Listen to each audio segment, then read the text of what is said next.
Sir, sino po sila, sir? Ako nga pala si Jesse Arquillo. Okay. Sir Jess, anong auto pala itong dala natin, boss?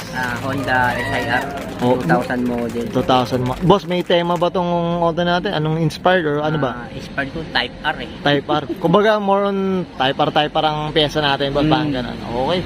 Boss Jesse, Hindi siya pure Type R pero Type R yung headline niya. yung mga pyesa niya, no, mga parts, tama po ba?